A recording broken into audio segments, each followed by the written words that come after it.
Aujourd'hui, nous allons apprendre à foncer un moule à tarte. Moi, je préfère faire ce geste avec des moules sans fond. On prend un cercle et on va mettre un tout petit peu de beurre pour éviter que notre pâte attache, pour faire en sorte que notre pâte soit bien colorée et pour le goût. Pour ce qui est de la pâte, nous allons fleurer légèrement la surface de la pâte, très légèrement, et on va mettre la pâte autour de notre rouleau pour pouvoir la dérouler facilement sur notre cercle. Vous déposez le cercle sur un papier pour pouvoir la bouger facilement.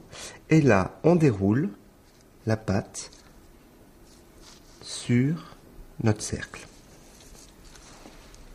Le geste suivant consiste à bien appliquer la pâte sur les bords de notre cercle. Alors regardez, vous soulevez légèrement avec les 4 doigts la pâte et avec les 2 pouces, vous descendez la pâte le long du bord sans déchirer la pâte.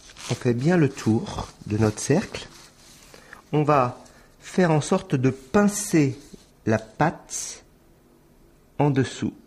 On voit le doigt par transparence. Il faut descendre le cercle et pincer la pâte sur le papier. Et ça, on fait ça sur tout le tour, ce qui vous permet d'avoir des fonds de tarte bien droits, je dirais même à angle droit. C'est ce qui fait que votre pâte ne va pas descendre et ce sera très joli à la présentation.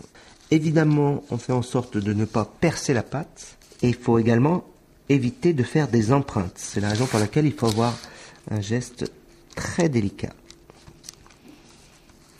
Ensuite, on va pousser et couper la pâte sur le cercle.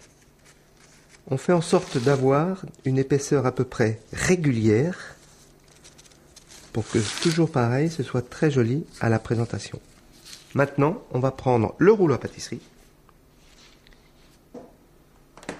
et on coupe en appuyant légèrement sur les bords du cercle. Il ne reste plus qu'à retirer la pâte et là, avec le bord du cercle et le pouce et l'index, on remonte légèrement la pâte et on affine les bords. On fait tout le tour et il n'y a plus qu'à la cuire. Maintenant, c'est à vous de jouer.